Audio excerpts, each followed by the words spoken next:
Perdón, Gustavo, pero Sí. está hablando un economista, porque Martín Lustó además es economista. ¿Qué está diciendo? A ver. O cada fórmula competirán las pasos y le ordenarán a la gente. La vicepresidenta dijo que el déficit no genera inflación. ¿Qué piensan en Juntos por el Cambio con el déficit? Mira, cuando uno mira claramente en la Argentina el déficit genera inflación. Te lo voy a decir en palabras, le hicieron una muy buena entrevista a Jeffrey Sachs. La Argentina tiene, cuando hizo la entrevista a Jeffrey Sachs, tenía Argentina 50% de inflación. Y él dijo, tenemos 50% de inflación y cero reputación. Hoy tenemos 130% de inflación y cero reputación. ¿Qué quiero decir con esto? Que instrumentos que en otros países no generan un problema inmediatamente, en la Argentina sí. Entonces, ¿otros países emiten de vez en cuando? Sí, emiten. ¿Genera inflación? No. ¿Por qué? Porque no tienen la historia argentina y el problema reputacional de qué es lo que pasa cuando emitís. Igual que cuando nosotros emitimos deuda. Hoy Argentina emite y el gobierno está emitiendo deuda más cara que lo que tiene Ucrania como deuda. Martín, ¿cuál es su visión en relación al cepo? Patricia Bullrich en el Yao Yao dijo que había que eliminarlo. Horacio Rodríguez Larreta dijo que no se podía tomar esa medida rápidamente. Yo creo que el objetivo tiene que ser eliminar el cepo, porque el cepo introduce un montón de distorsiones. Hoy, ¿qué es lo que hace el cepo? Hoy el cepo es un subsidio a los que importan y un castigo a los que exportan. Pero la pregunta es si tenés que eliminar el cepo el primer día, mi respuesta es no. Pero tenés que tener un plan concreto para saber que vas a eliminar el cepo, porque el cepo destruye el crecimiento. Gracias. Conceptualmente, ¿Argentina va a partir de diciembre, eventualmente si gana la oposición, a políticas más de shock o gradualismo? Yo creo que, lo he dicho muchas veces, que el shock es el cambio de rumbo colectivo. Que el shock es decir, vamos a caminar en determinada dirección, que es la dirección de ordenar mucho del desorden que hay. Después los pasos son siempre graduales. Esa es la opinión que tengo yo. Gracias. Martín, te molesto un segundo para María Laura, estamos en vivo, te pongo el retorno. A ver, ahí está, te ponemos esto, a ver si escuchás. Te quería hacer una consulta. Argentina hoy tiene problemas políticos que derivan en lo económico, ¿o cómo lo ves vos? Acá. Sí, la verdad que hoy Argentina, parece raro decir esto cuando tenemos el nivel de inflación que tenemos, pero Argentina tiene un problema político, no un problema económico. Está claro que la inflación desborda, que estamos entrando en una recesión muy profunda, pero la pregunta que uno se hace es si eso es producto de que no saben los economistas argentinos cómo abordar las cosas porque hay un conocimiento secreto que no nos fue develado, o si lo que ocurre es que la política desordena todo el tiempo la economía al desordenar el Estado. Y yo estoy convencido de esto último, por ende el problema es político y lo vemos claramente con este gobierno. Hola Martín, buenas tardes, ¿cómo estás? Hola María Laura. Acá estamos muy atentos a esta reunión porque lo que se supone que pasó es que los principales economistas de las distintas fuerzas de Juntos por el Cambio contaron su diagnóstico y lo que van a hacer. ¿Hay puntos importantes para contarle a la gente que está, claro, navegando este 2023 en la incertidumbre, que se hayan consensuado? Te lo pregunto más allá de lo obvio de vamos a luchar contra la inflación. ¿Hay cuestiones así, digamos, fácticas que se van a llevar adelante, que ustedes ya consensuaron junto a los economistas de los distintos partidos? Sí, mira, economistas de los distintos partidos, de las distintas fundaciones, de distintos referentes, han venido trabajando hace mucho tiempo. Entonces hay un consenso muy significativo en aquellas cosas que hay que hacer. La principal para bajar la inflación es el orden fiscal. Entonces estuvimos peinando muchas cosas del orden fiscal, algunas que son conocidas, otras en términos de peinar privilegios que existen en el gasto público, que no tienen ningún sentido y que lo que hacen es generar nichos de aquellos que pueden aprovechar esos privilegios en desmedro de todo el resto de la población. Nosotros necesitamos ordenar lo fiscal para poder ordenar la inflación y al mismo tiempo el orden va a generar oportunidades que hoy no existen para potenciar nichos de crecimiento que hay en distintos lugares del país, de lo cual también se habló, no solamente lo que se dice siempre, ¿no? Vaca muerta, el litio, los minerales críticos para la transición energética, se habló de la pesca, se habló del turismo, porque la realidad es que más allá de la inflación que atraviesa todos los sectores y en todas las provincias, sí vemos una realidad fiscal y una realidad de crecimiento o de oportunidades en las provincias que a veces no notamos en otros lugares. Sí, de eso se trata, ¿no? Entiendo que están hablando de producir, exportar, pero claro, hablamos siempre a partir de 2024. Este año estamos todos intentando ver cómo, a ver, cómo atravesarlo. El gobierno, el único objetivo que tiene es que no haya una devaluación. ¿Cuál es a tu criterio el objetivo del gobierno hoy? Pero el gobierno, como lo dije antes, la verdad que el problema de la Argentina es un problema político. Si la política no es capaz de ordenar el Estado y lo desordena permanentemente y genera crisis, ninguno de los instrumentos que puede usar otro país se pueden usar.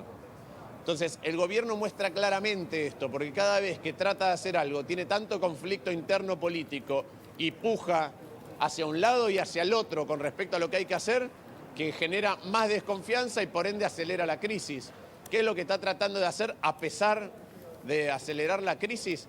Tratando de buscar dólares del futuro, endeudándose o con el Banco Central de China, o con el Banco Central de Brasil, o ahora con el Fondo Monetario, o tratando de adelantar liquidaciones de exportaciones, está trayendo dólares que corresponden al futuro de la Argentina para gastárselos hoy para ver cómo mantiene las cosas a flote. Y eso genera una fragilidad más grande y por ende genera costos más importantes a futuro. En el caso de que lograra que se adelantaran desembolsos, ¿estaría más complicado el gobierno que viene? La Argentina estaría más complicada. Porque una cosa es adelantar desembolsos con un plan y otra cosa es adelantar desembolsos para gastárselos sin que rinda o resuelva ningún problema. Entonces, independiente del próximo gobierno, lo que tenemos que hacer nosotros el próximo gobierno es resolver los problemas que existen.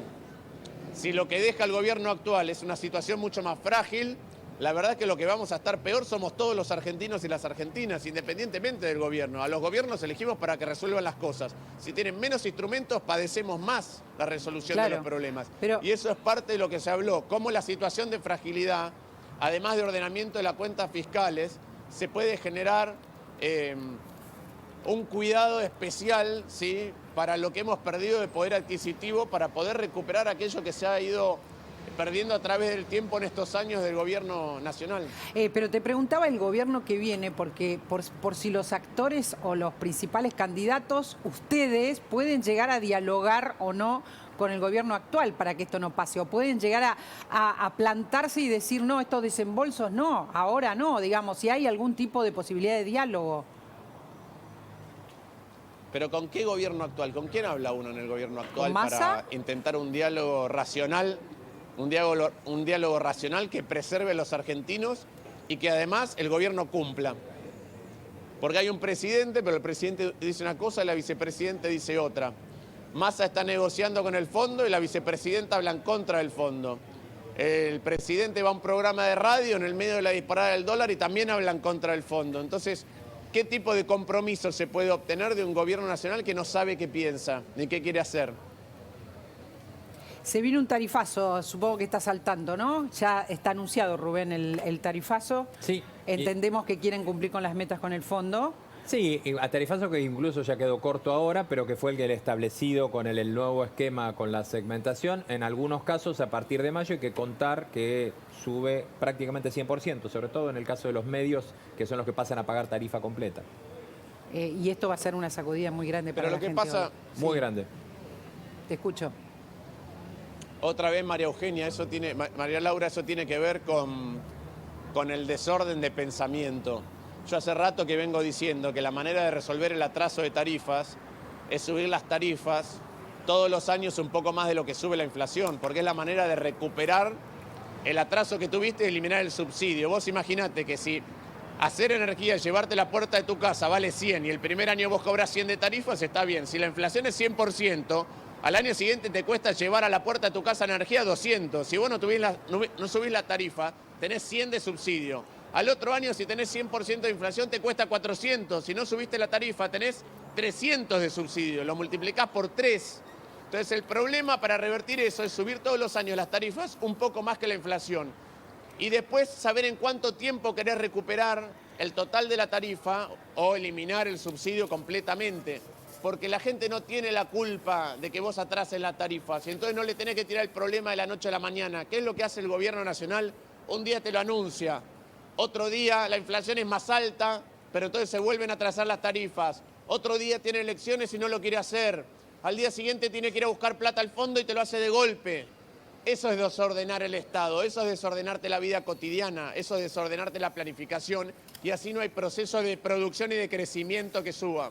En relación a Juntos por el Cambio, las internas, el revuelo y todo lo que está pasando en el ingreso de Esper, ¿estás viendo otro tipo de diálogo o se sostiene como la semana pasada? Digo, ¿hay más o menos consensos por estas horas?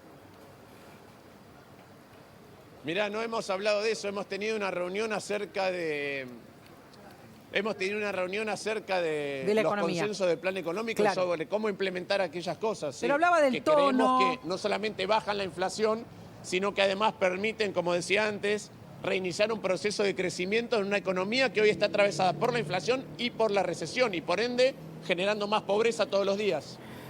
Sí, claro, entendemos que de eso se trataba, pero hablaba del tono, del entendimiento, del clima que se estaba viviendo en Juntos por el Cambio.